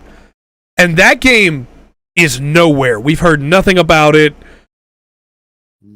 Yeah, that's what it feels like. Yeah, I feel like it, yeah. Then, despite the official Twitter account talking about, hey, this is what we're doing, we're so sorry, we appreciate everybody's patience and everything, the devs' Twitter's accounts, there are people that are going yeah, I mean, I appreciate that you're giving refunds, but this missed the mark. I just wish you had the passion for this game that you said you had during the Kickstarter video. And one of the devs just replies, that's a bad take to have. Clearly, we were passionate about the game. But were you, though? I don't know. It just... The devs' reactions on Twitter doesn't feel like a, hey, look, yeah, we messed up. It feels like a, hey, we want you to like us again. Yeah. Yeah. It was. I don't doubt that there were people there that they wanted it. They had the story to tell. They probably got wrapped up in that. Yeah. And it didn't work out for them. It fueled their greed. Yeah. On the other side of it. Welcome back. And probably lowered and really, really lowered the expectations of what they were going to put out. Yeah. Right. But yeah, it feels all like a scam, a desperate scam. You didn't have the ability to pull this off. You have... Oh, go ahead. I'm sorry. Well, I'm just saying you can learn from that, right? Yeah. It's going to take longer. Bow out, come back. If that's your passion about the game, bow out, come back. But I agree. No. Trying to pull up. Oh, go ahead. Yeah, once you sell it, though, I mean, once you, right, make these guarantees and these promises, meet them. I agree. Trying to pull up the dev here. It looks like he's gone private on Twitter. Doesn't surprise me after some of the stuff he said. But, for instance, somebody said, but I get why you're giving the money back, but surely if our game doesn't do well, we're just going to give you your money back. Isn't a sustainable business model. Are you making a new game? And his response on his personal Twitter was, no, it's not sustainable. But what's important to us is how our public image. We made our commitment to our players and being gamers ourselves. This is how we would want to be treated. Much later than anticipated, and the physical rewards were not delivered. It's not about money. It's about ethos for us. But then in another response, he says, well, I mean, yeah, we're making good stuff, and it's worth the price. So, what? I don't know. Honestly, sometimes it's very hard. Yeah. But yeah. But ugh. They didn't say when Legacy's shutting down. Right now, it's still available, and you can play it on Steam. Like always, anytime something like this happens, it has led to people download the game and playing it. It seems fine. BattleBit Remastered just came out and is also that, but allows for 237 players on each team. So, Yeah. I don't know. That's just rotten. Yeah. So, let's throw it over to your corner. All right. Get my stuff. We got so we already started off with a happy birthday. And today is Kentaro Miura's birthday, the creator of Berserk. So happy birthday. Happy birthday, sir. Very nice. Very nice. All right, I got a miss his work dearly. I have a story. Okay. Now, Joseph Harrington's a janitor, and he is he works for an outside corporation that works for a college, the Rensselaer Polytechnic Institute in Troy, New York. Never heard of it. Okay. It's nice looking school. Nice looking school. And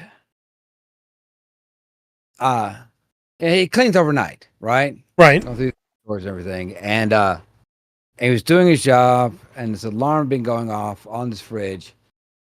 And he was annoyed, he's trying to fix it. He thought a breaker had flipped on this fridge.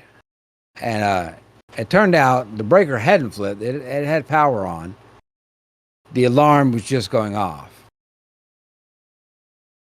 But he flipped the breaker anyway and ended up destroying 20 years worth of research.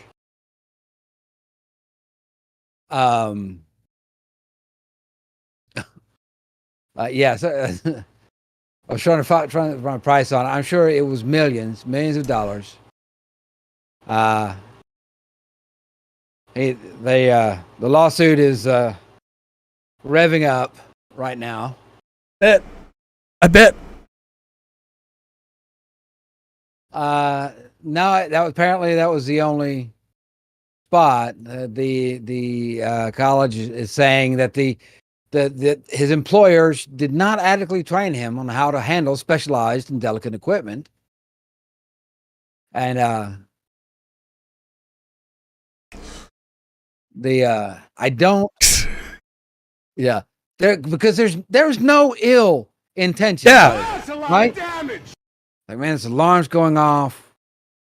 It's an alarm. Yeah, he's just trying to take care of the problem. So it was cell cultures and examples that got and samples from it that were kept at minus 80 degrees Celsius.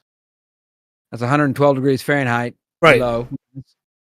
What we like to call very cold. On that, doesn't stay well long at room temperature. So, yeah, there was an alarm. The alarm was 4. It would sound when internal temperature increase to minus 78 degrees or decrease to minus. So it had like a little leeway, a couple degrees this way or the other. Yeah. And then keep up with it, right? It rose to minus 78 degrees. The alarm went off. And apparently, I don't know how this worked. I guess they weren't there. Apparently, this alarm did go to somebody else that had been triggered. I was trying to figure out what happened. This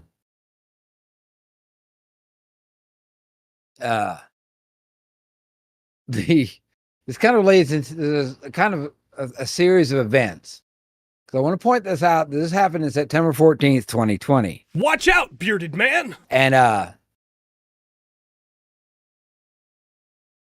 no, it shouldn't. And there's some other things, but it did have to have cutting it off did have repercussions because the temperature fluctuated so quickly. Yeah.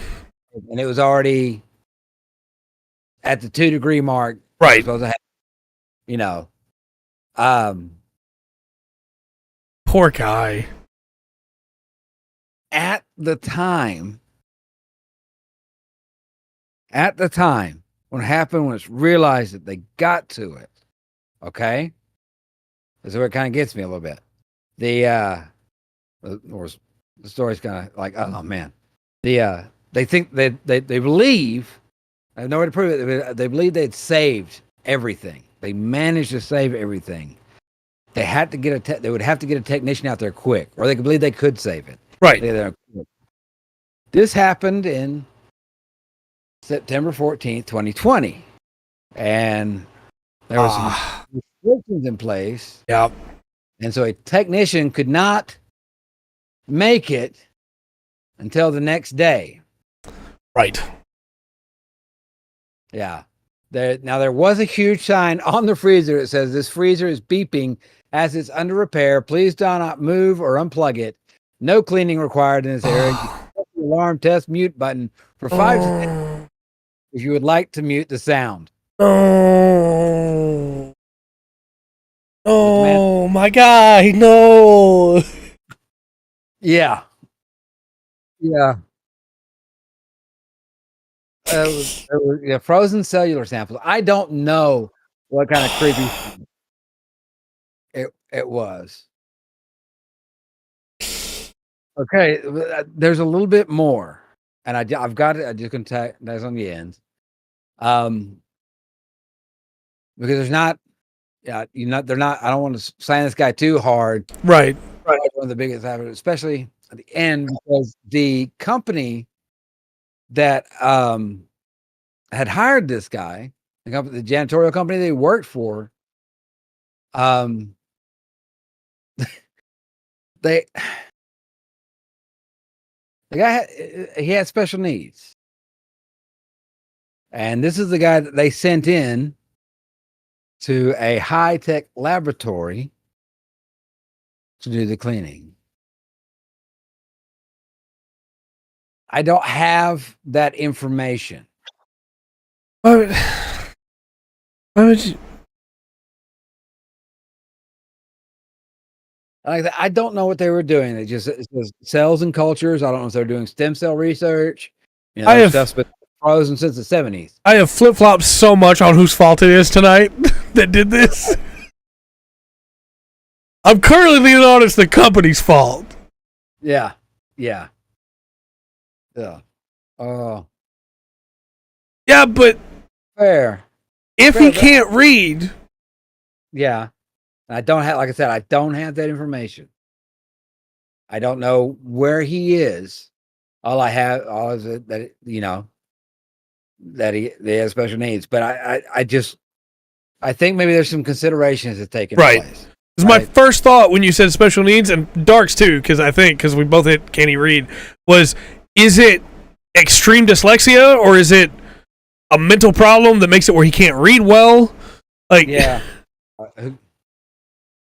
Say that's a statement. It's like, yeah, I don't.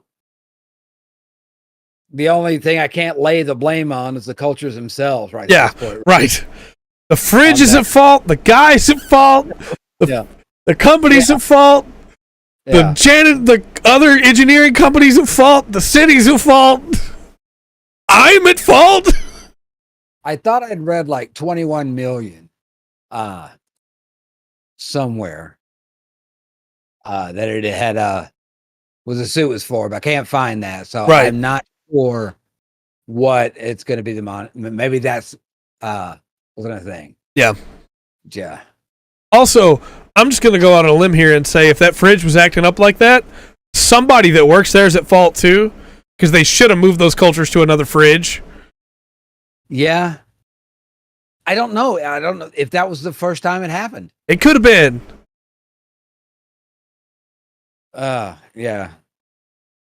Well, there's some. As long as you don't open it, it should be fine. Yeah, when they flipped the breaker, there was a moment of a little moment of time, and by the time everything was all set up and done, I don't have the details on it. Of course, but I say that. But my wife works at a restaurant, and the freezer they have there will go up in temperature even though it's sealed, because the ventilation is poor. So it could be the built-in ventilation into the freezer, Yeah, I don't have an exact timeline to give you. I wish I did. I'd like a little more information. But yeah. Instead of cutting off the alarm, he turned off the refrigerator. Yeah. On that. I mean, yeah. Hey, I don't know what caused that to break down. I'm sure they are very smart with what they're doing. I don't know that they would know how to fix the fan on the compressor. I don't know. Yeah.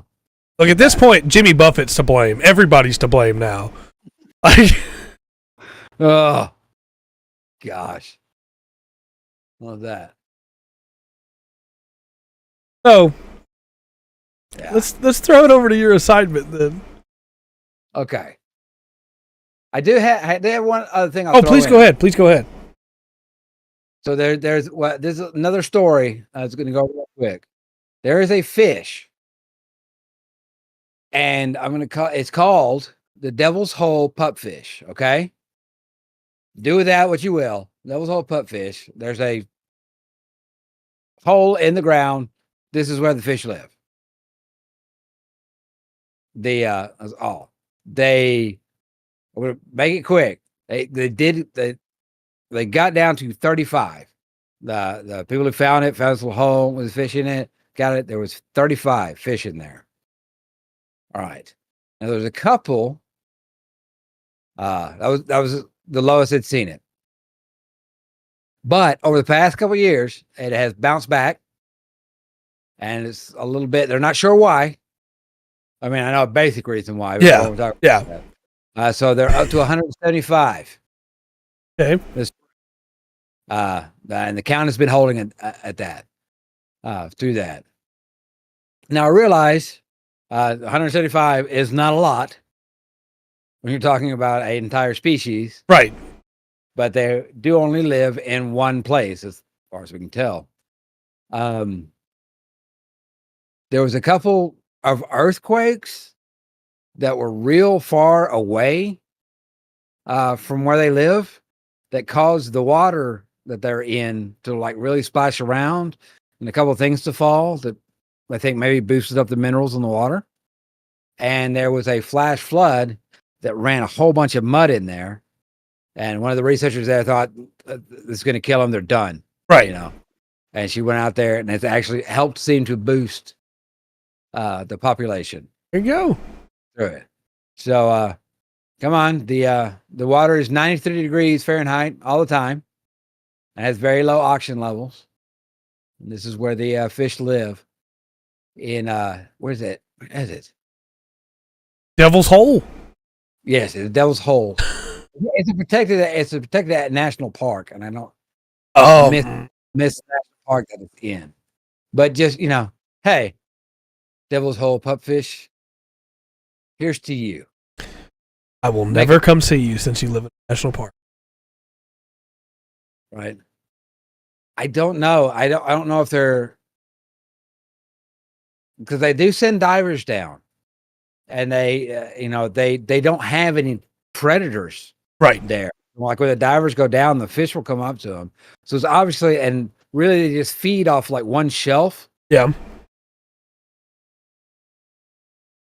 Yeah, and I don't know. I didn't see any information about them taking one and moving one, or if they felt comfortable maybe taking, a mating pair right somewhere else and see if they can artificially expand them. So right now, I think they're like, okay, they're growing.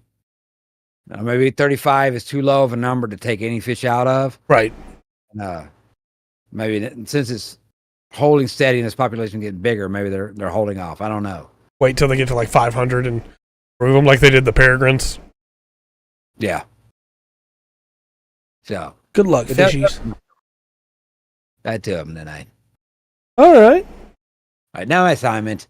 Tell me what to do. You played Eternal Threads last week. Yeah, enjoy that game. Enjoy the story of it. Enjoy the characters. Hopefully not dark. Hopefully they live. They pull through. They just need to find the courage. Yeah, right. Well, right now I said they're up to 175, and it may never be a huge population. Yeah. But it, it's there. This is the only spot. This little hole in the ground is this fish has been there for a long time. Yeah. Right. This species of fish. There's no doubt. I'm sure it's so inbred. Yeah, I'm sure. I don't know how fragile they are to be moved in different temperatures. Right. That's a couple of earthquakes and a mudslide. So Faye says that she enjoyed it. You too. Eternal Threads. Yes. But it's time for a new poll. We'll see what you're playing tomorrow. Yeah. And the poll is up. As usual, chat. 1, 2, 3 in your discussions. But otherwise, you can vote in the poll. If you're on YouTube, just 1, 2, 3, please as well, because we don't want any spoilers for Rundgren. I want no idea of what I shall be playing. There's so much I want to say that I have to wait for.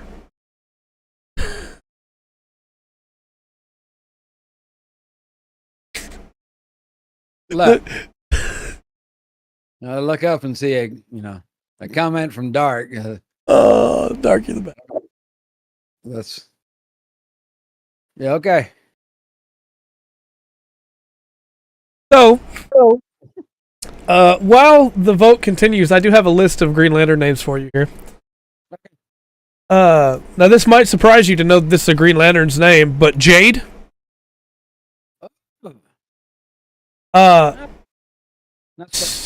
Sojourner Mullane. Yeah. Vidar. And also Rond Vidar. That's a different person. Second cousin, twice removed. Galen Gur. Okay. I don't know about that, Dark. I do not know. Zhong Li, which is like that's a little close, maybe.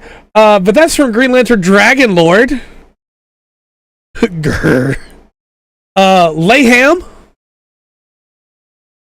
Okay. Waverly Sayer. Go Waverly. Saw that one and got excited. Waverly Sayer. Starcator. Right on. Anya Savinlovich. Okay. These are all aliens, by the way. They're not humans. They're all human at heart. Chaselon. Okay. Graf Torin. Hanu and Honu. Jack T. Chance. All right. Relak Hag. Yeah. Chrisma. Okay. I'm not gonna give you too many more here, but one of them was just named Kraken, and I want to meet that guy. That's a good name for an alien, Kraken. I got 2 more for you here. Colleen, which is straight up just a Southern girl's name, not like you know. And Ashpak Gilf. His name is Ashpak Gilf. Okay. There you go. There's some Green Lantern names for you.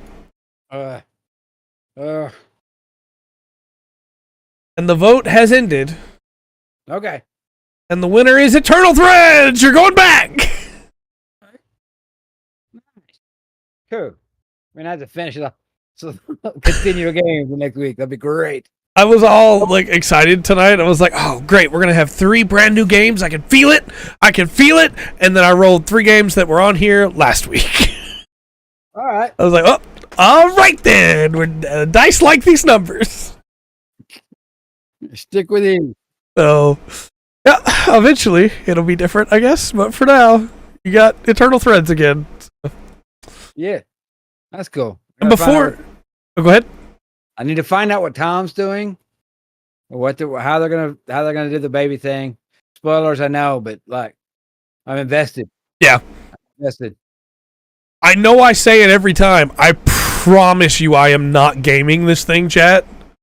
If I was, there's a game he hasn't got to play yet that I really want to watch him play, and he would already have played it.